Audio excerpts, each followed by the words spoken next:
रगासा नाम का एक सुपर टाइफून अभी आपने सुना होगा। कौन सी कंट्रीज अफेक्ट हुई है इससे? चाइना वाला पार्ट और साथ में फिलीपींस।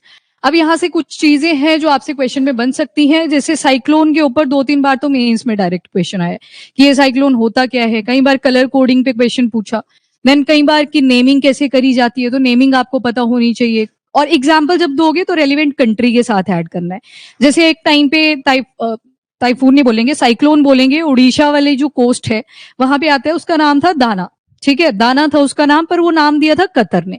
अब कतर ने दिया नाम, आया ये इंडियन ओशन के अंदर है, तो कैसे रीजनल काउंसिल्स बनाई जाती हैं नेमिंग करने के लिए, क्यों बनाई गई है वो भी देख लेंगे प्रोसीजर। तो वन बाय वन सारी चीजों को स्टार्ट करते हैं। तो सबसे पहले तो ये सुपर टाइफून वाली कैटेगरी बताई गई है जिसका नाम रगासा रखा है, और ये नाम किसने दिया है? तो जापान ने दिया हुआ है। अब आया कौन सी वाटर बॉडी के अंदर? तो आपका ये जो साउथ चाइना सी वाली वाटर बॉडी है यहाँ पे। थोड़ा सा इसको ज्योग्राफिकली देख लो। फिलीपींस, याद है फिलीपींस के बारे में भी पढ़ा था एक बार। कौन से बैंक के हेडक्वार्टर्स हैं यहाँ पे? एशियन डेवलपमेंट बैंक, एडीबी के हेडक्वार्टर्स हैं फिलीपींस की कैपिटल मनीला में। ठीक है, चलो ये फिलीपींस हो गया। अब इसके थोड़े से ऊपर जाओगे, आपको यहाँ पे छोटे छोटे आइलैंड्स दिखेंगे, उसी में से एक आइलैंड है बबुअन आइलैंड्स। अब बबुअन आइलैंड्स के भी थोड़ा सा ऊपर जाओगे तो यहाँ पे आपको एक स्ट्रेट मिलेगी, और एक आइलैंड भी है लुजॉन आइलैंड।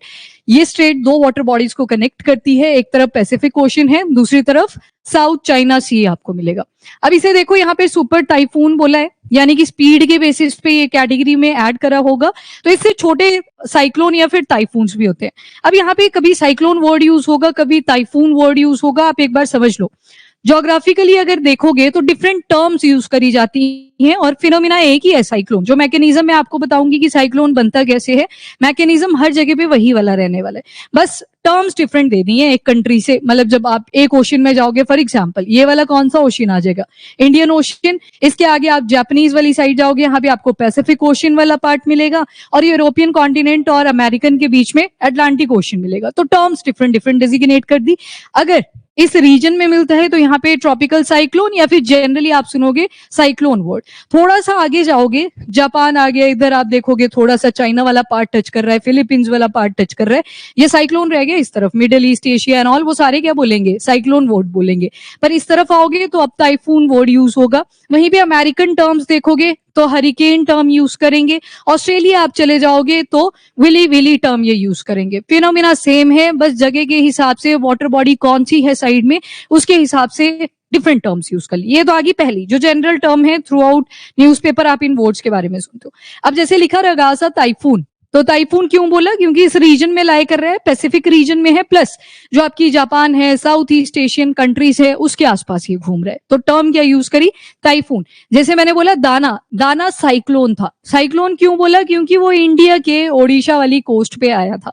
तो जगह के हिसाब से नाम वेरी करेगा। अब समझ लेना खुद ही जो भी यहाँ पे वर्ड्स यूज करे होंगे। अब देखो, ये रगासा तो दे दिया जापान ने टर्म, पर इसको लोकली क्या बोला जा रहा है? फिलीपींस में नैंडो बोला जा रहा है। तो लोकल नेम्स भी दे सकते हैं, वो अपनी चॉइस रहती है, पर थ्रू आउट वर्ल्ड आप देखोगे तो कौन से नाम से ये पॉपुलर होगा? रगासा। कैटेगरी नंबर 5 का ये स्टॉर्म कंसीडर करा गया है, मतलब कैटेगरी 1 भी होगी, 2, 3, 4, 5। वैसे कलर कोडिंग भी करी जाती है। जैसे येलो कलर लिख दूं मैं, एक मेरे पास ऑरेंज कलर है, एक मेरे पास रेड कलर है। मुझे ये बताओ सबसे ज्यादा डिजास्टर कौन सा कलर होगा? लगे ना पता? मतलब यहाँ पे एक्शन लेने का टाइम आ चुका है, साइक्लोन उस एरिया को हिट कर चुका है। ग्रीन, ये जो ऑरेंज कलर है ये क्या रिप्रेजेंट करता होगा? ये वार्निंग, मतलब आपको वार्निंग जनरेट करेगा यहाँ पे कि जो साइक्लोन है वो हमारी कोस्टल एरिया को हिट करने वाला है। वैसे अगर येलो कलर है, ये क्या रिप्रेजेंट कर रहा होगा? मतलब ये बता रहा है कि रेडीनेस रखो, आ सकता है साइक्लोन। एक बार क्या हुआ था, जब आपने पढ़ा था कि गुजरात को एक साइक्लोन हिट करने वाला था, और वो जैसे ही अलर्ट चल रहा था ऑरेंज वाला, मतलब पहुंच ही आया था लगभग, सॉरी पाकिस्तान को हिट कर रहा था, लगभग पाकिस्तान को हिट कर ही पाया था।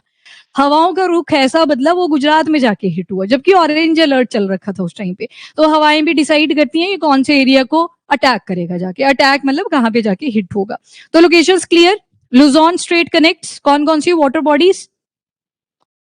साउथ चाइना सी, और दूसरी तरफ है पैसिफिक ओशन। आइलैंड्स अगर पूछ लिए जाए तो बाबुआन आइलैंड्स ये बिल्कुल फिलीपींस के ही ऊपर आपको दिखाई दे रहे हैं, और इसके अलावा ऊपर की तरफ चाइना वाला पार्ट आ गया, तो ताइवान, इवन जो सदर्न पार्ट ऑफ चाइना है, वहां पे भी इसने काफी ज्यादा बारिश कॉज करी है। ठीक है, तो ये पहले तो बेसिक सी चीजें थी जो आपको पता होनी चाहिए। अब ये टर्म्स क्यों बोली गई हैं, तो वाटर बॉडी के हिसाब से, कंट्री के हिसाब से डिफरेंट टर्मिनोलॉजीज यूज कर ली गई। एंड रगासा कहाँ पे ओरिजिनेट हुआ है, तो देखो ये सारा पैसिफिक ओशन आ गया, तो ये वेस्टर्न वाले पार्ट पे ओरिजिनेट करा। गर्मी पड़नी शुरू होगी ये, अच्छा ठीक है, वेस्टर्न पैसिफिक ओशन में ओरिजिनेट करा। अब आती है कि ये जो जितने भी साइक्लोन्स होते हैं, टाइफून होते हैं, इनका नाम कैसे रखा जाता है। अब कोई भी बॉडी होती है, जैसे मेट्रोलॉजिकल डिपार्टमेंट होते हैं, मैंने डिपार्टमेंट बोला पर इसके ऊपर कोई ऑर्गेनाइजेशन तो होगी ना, एक अम्ब्रेला टर्म। तो वैसे पूरे पैन इंडिया लेवल पे आप जाओगे तो आपके पास बॉडी आएगी वर्ल्ड मेट्रोलॉजिकल ऑर्गेनाइजेशन, जिसके हेडक्वार्टर हैं जिनेवा में। इन्होंने क्या बोला कि साइक्लोन तो लगभग हर साल ही आएंगे, टाइफून हर साल ही आएंगे, एक नाम हम बार बार रिपीट नहीं कर सकते, क्योंकि कभी इंटेंसिटी ज्यादा होगी, कभी इंटेंसिटी कम होगी। तो जो एक बार साइक्लोन आ गया, वो नाम एक बार यूज हो गया, उसके बाद वो नाम एक्सपायर हो जाएगा, तो हमें एक नया नाम उस पर्टिकुलर साइक्लोन के लिए देना पड़ेगा। ये बोल दिया डब्ल्यूएमओ ने। अब जो वर्ल्ड मेट्रोलॉजिकल ऑर्गेनाइजेशन है, इन्होंने क्या किया, सारे अर्थ को ओशन के बेसिस पे रीजन्स में डिवाइड कर दिया। जैसे आपने देखा वहां पे इंडियन ओशन आया, इधर अटलांटिक ओशन है, यहां से लेके यहां तक आपका पैसिफिक ओशन आ गया। वाटर के हिसाब से पहले तो जनरल टर्म असाइन कर दी, साइक्लोन, टाइफून और हरिकेन्स और विली विली, तो ये तो लोकेशन के हिसाब से नाम स्पेशलाइज कर दिए। अब डब्ल्यूएमओ ने बोला कि आपको ना अपनी कंट्री के अंदर भी एक मेट्रोलॉजिकल डिपार्टमेंट बनाना पड़ेगा। जैसे इंडिया का आ गया आईएमओ, इंडियन मेट्रोलॉजिकल ऑर्गेनाइजेशन। जैसे मैं टर्म यूज कर रही हूँ डिपार्टमेंट, तो इसी एक बिल्डिंग है बड़ी सी, उसी के अंदर फर्दर चैम्बर्स आ जाएंगे, डिफरेंट लोकेशन के ऊपर ये लोकेटेड होंगे। तो आईएमओ आ गया, आईएमओ के भी फर्दर रीजनल काउंसिल्स बनाए जाएंगे। अब रीजनल की बात करिए तो मतलब जैसे ओडिशा का अपना होगा, स्टेट के अंडर जो आएंगे, तो रीजनल आगे, आईएमओ तो आगे जो मेन बॉडी है उसके अंडर स्टेट के बेसिस पे डिफरेंट डिफरेंट मेट्रोलॉजिकल डिपार्टमेंट होंगे, जिनको बोल दिया रीजनल स्पेशलाइज्ड मेट्रोलॉजिकल सेंटर, या फिर ट्रॉपिकल साइक्लोन सेंटर भी इनको बोल दिया जाएगा। तो इसको शॉर्ट टर्म दी जाती है RSMC। अब ये जो रीजन लेवल है, ये स्पेसिफिक टू एक ही कंट्री के अंदर पर्टिकुलर स्टेट्स के ही बारे में बात नहीं करेगा। रीजन की बात है, यहाँ पे इंडिया आ गया, अंडमान एंड निकोबार, यहाँ पे आप देखोगे इंडोनेशिया वाला पार्ट, एक रीजन इधर रेडी हो गया, ये देख लो आपका बांग्लादेश वाला एरिया, ये भी रीजन बन गया। इस तरफ जाओगे तो आपको यहाँ पे मिडिल ईस्ट एशिया मिलेगा, तो ये भी एक रीजन में ही काउंट होगा। तो ये क्या बन गई, एक रीजनल बॉडीज बन गई, हर एक कंट्री ने अपनी अपनी बना ली, जो क्या करेंगे, डिफरेंट साइक्लोन को नेम करेंगे।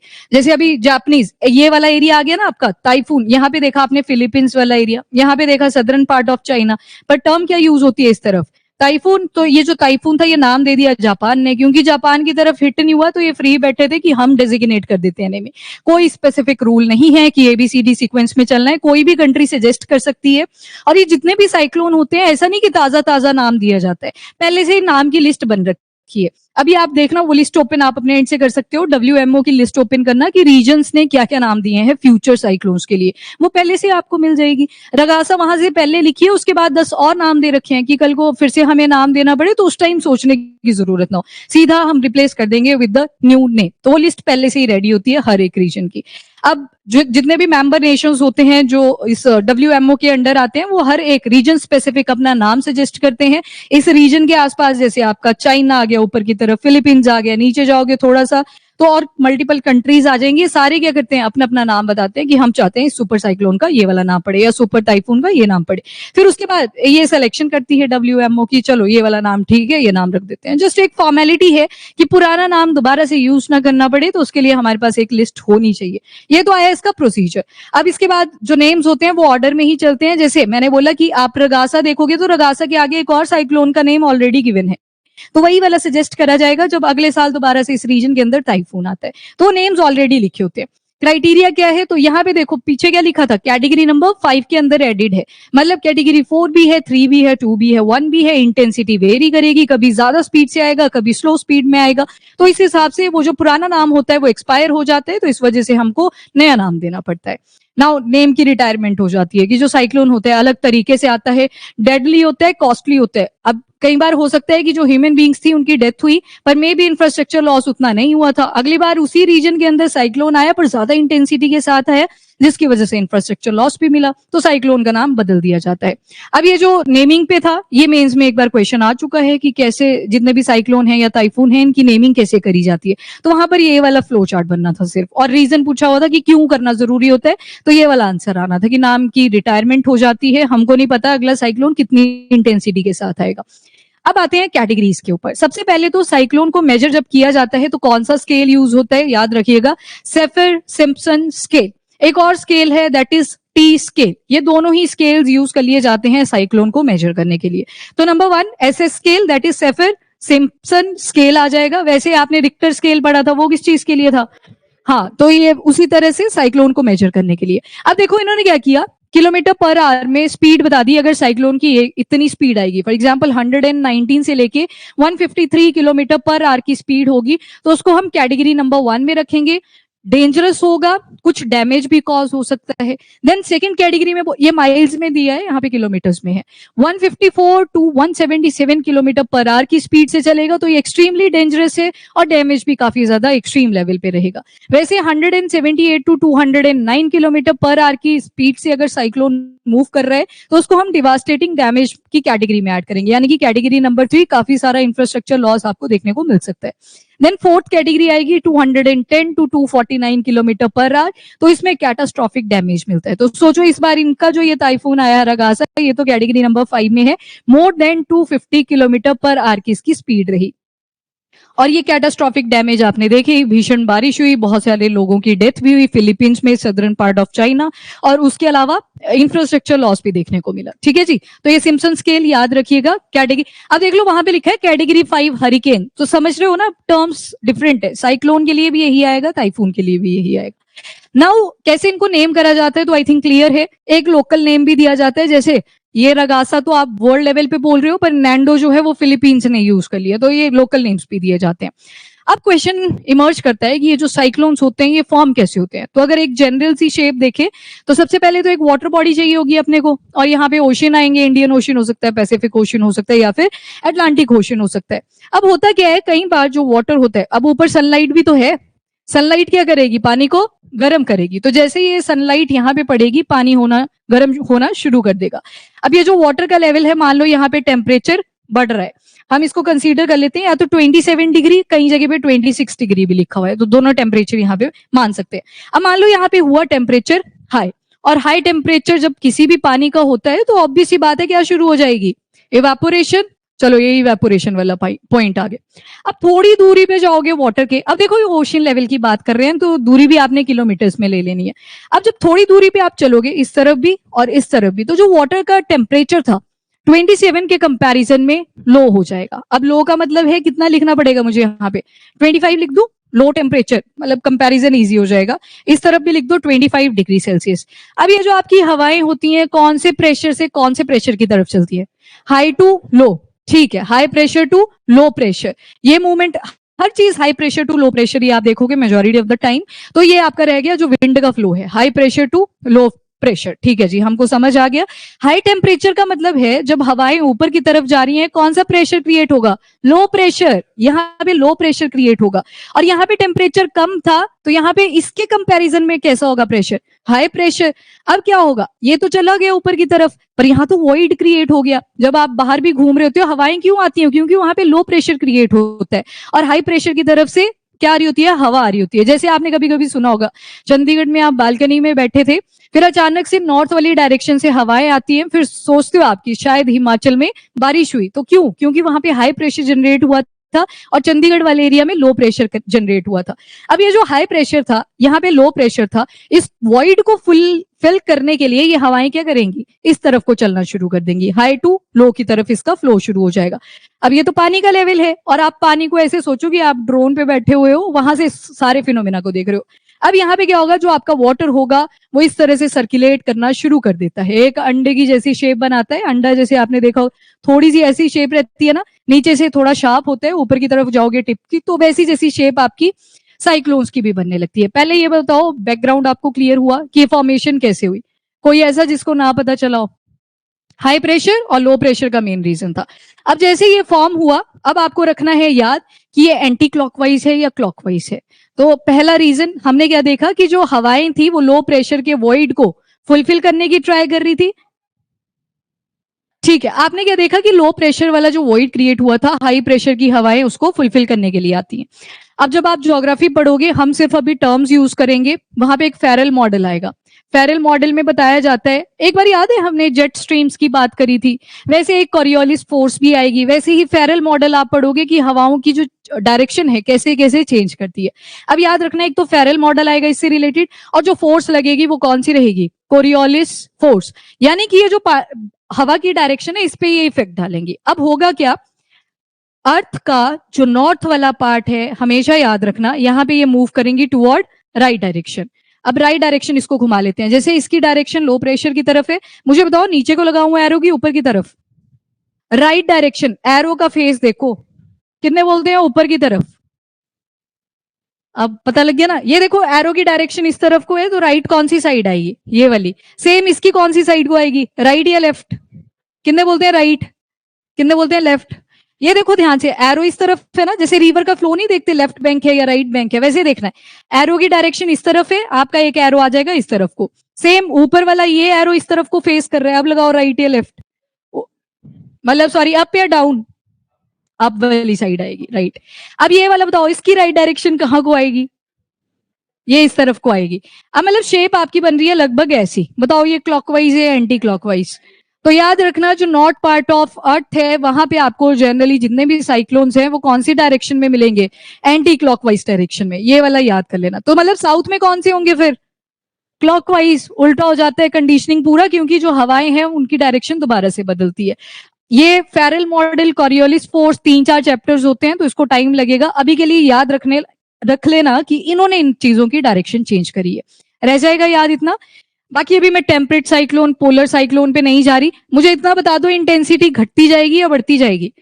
ये आपने जोन देखी, अच्छा एक और जोन यहाँ पे याद रखना, जैसे आपने पढ़ी एक ट्रॉपिकल जोन, ठीक है, जिसमें आपने देख लिया साइक्लोन काफी डिवास्टेटिंग हो सकते हैं, वैसे आप एक सुनते हो टेम्परेट जोन, जहां पे टेम्परेचर क्या करता जाएगा, कम करता जाएगा, अच्छा मौसम होता है, वैसे आएगी आपकी पोलर जोन। अब इसके अंदर और कैटेगरीज आप पढ़ोगे पर हम जनरल सी देख लेते हैं। सेम नीचे की तरफ यहाँ पे आपका ट्रॉपिकल आ गया, यहाँ पे भी क्या आ गया, टेम्परेट आ गया, और यहाँ पे भी क्या आ गया, पोलर आ गया। इस वाली जोन में तो देखा आपने कि सनलाइट बिल्कुल सीधी पड़ती है, इक्वेटर पे तो बिल्कुल शार्प रेस पड़ती है, तो उस दिन वहां पे तो रोज इवेपोरेशन होती है, रोज क्लाउड फॉर्मेशन होती है, रोज बारिश होगी, टेम्परेचर हाई रहता है। पर जैसे जैसे आप ट्रॉपिकल की तरफ जा रहे हो जो टेम्परेचर ग्रेडियंट है वो बढ़ने लग जाता है, क्योंकि स्लांट रेज ऑफ सनलाइट यहाँ पे पड़ती है। इक्वेटर पे लगभग ऐसे बिल्कुल सीधी पड़ेंगी, 90 डिग्री पे आपको दिखाई देंगी, जैसे जैसे ऊपर की तरफ चलोगे तो सनलाइट थोड़ा सा स्लांट होता चलेगा, तो मतलब बीच बीच में इवेपोरेशन होगी, बीच में जो टेम्परेचर ग्रेडियंट है वो क्रिएट होता जाएगा। अब ग्रेडियंट वर्ड यूज कर लिया तो मतलब हाई टेम्परेचर, लो टेम्परेचर, और हवा को मूव करने के लिए वही वाली कंडीशनिंग तो चाहिए थी, हाई प्रेशर लो प्रेशर। अब ये वाली जो कंडीशनिंग है इसमें सेंटर में याद रखना 5 डिग्री साउथ से लेके 5 डिग्री नॉर्थ के केस में बनता है डोल्ड्रम। इस डोल्ड्रम वाली कंडीशन में भी मौसम काफी अच्छा रहता है, यहाँ पे आपको साइक्लोन्स नहीं देखने को मिलते। अभी के लिए ये डोल्ड्रम वर्ड याद रख लेना, जब सर करवाएंगे आपको एकदम से हिट कर जाएगा कि हम ये पहले भी कर चुके हैं। अब ये देखो आई बनी थी, ये रह गया याद, अंडा जैसा बना था जो। अब इस स्ट्रक्चर को बोलते हैं कि ये है आई, और जहां भी ये कंप्लीट हो जाता है ना पानी का घूमना, उस पार्ट को बोल देते हैं आई वॉल। अब इसके साइड में जो क्लाउड्स बनेंगे they are huge in size, और उनको बोलते हैं cumulonimbus clouds. Cumulonimbus का मतलब तो हो गया क्लाउड, क्यूम्यूलो मतलब, हाँ, और क्यूम्यूलो का मतलब वैसे अगर आप देखें तो जैसे वूल होती है ना, वैसी जैसी अपीयरेंस इसकी दिखेगी, काले घने बादल जो दिखते हैं वो क्यूम्यूलो निम्बस टाइप के होते हैं। इसमें आपको बिजली भी कड़कती हुई दिखाई देगी, बनी बिजली, हाँ ठीक है, तो बड़े बड़े बादल यहाँ पे मिलेंगे, तो लाइटनिंग, थंडरस्टॉर्म, गड़गड़ की आवाज आती है, वो भी आपको क्यूम्यूलोनिम्बस टाइप में मिलेंगे। और जैसे जैसे आप इस साइक्लोन से दूर जाओगे तो ऑब्वियस सी बात है जो इंटेंसिटी है क्लाउड फॉर्मेशन की वो घटती जाएगी, जैसे जैसे आप ऊपर हाइट पे जाते जाओगे। जैसे सुपर साइक्लोन की कैटेगरी नंबर 5 थी, स्पीड जो होती है मैक्सिमम कितनी चली जाती है, 250 किलोमीटर पर आवर। पर इसको आप देखो, नेचर है, कभी इंटेंसिटी इंक्रीज करेगा, कभी डिक्रीज करेगा।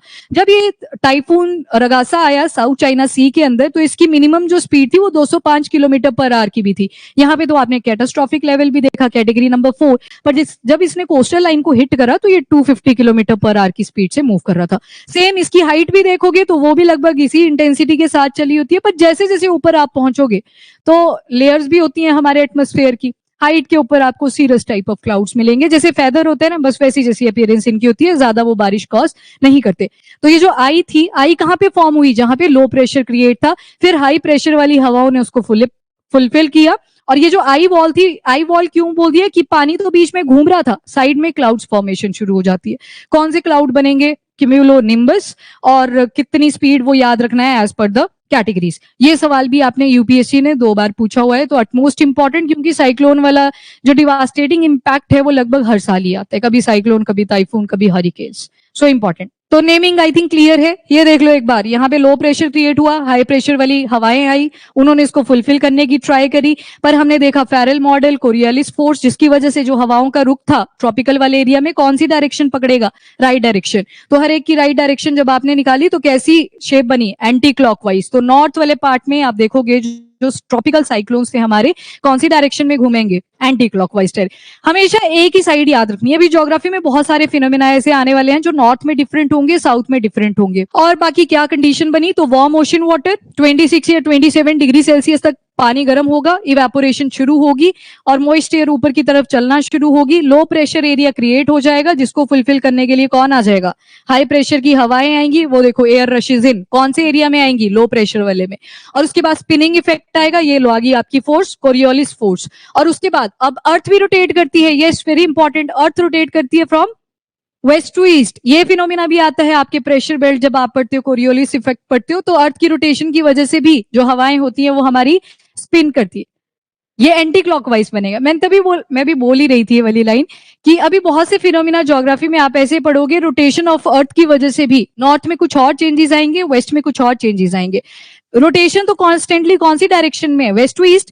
पर जो हवाएं आपको इन इक्वेटर के ऊपर और नीचे की तरफ मिलती है, इनकी डायरेक्शन वेरी करती हैं। तभी आपको बोला मैंने कि ऊपर की तरफ एंटी क्लॉकवाइज आप देख रहे हो, नीचे की तरफ है आपको क्लॉकवाइज देखने को मिलेगा। क्लॉकवाइज जैसे घड़ी चलती है बस वैसे दिखाई देगा। तो ये आधा तो इम्पैक्ट जो रोटेशन ऑफ अर्थ है वो भी डालता है।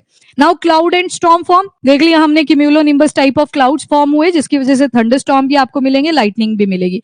देन साइक्लोन बनेगा यहाँ पे और फाइनली हिट करेगा लैंड एरिया को और फिर डिवास्टेशन होगी। जैसे आपने देखा कैटेगरी नंबर 5 के अंदर डिवास्टेशन भी थी, प्रॉपर्टी लॉस भी था। चलो इस तरह से ये फ्लो चलते हैं। वो देखो उधर से ओरिजिन करा था और हिट कहाँ पे जाके हुआ? तो फिलीपींस में हिट करा। तो श्योरिटी नहीं होती जब इनिशियली कोई भी साइक्लोन या फिर टाइफून रेस करता है वो कहाँ पे जाके हिट करेगा। ये डायरेक्शन बदलता है क्योंकि हवाओं की जो पोजीशन है वो हमेशा चेंज होती रहती है।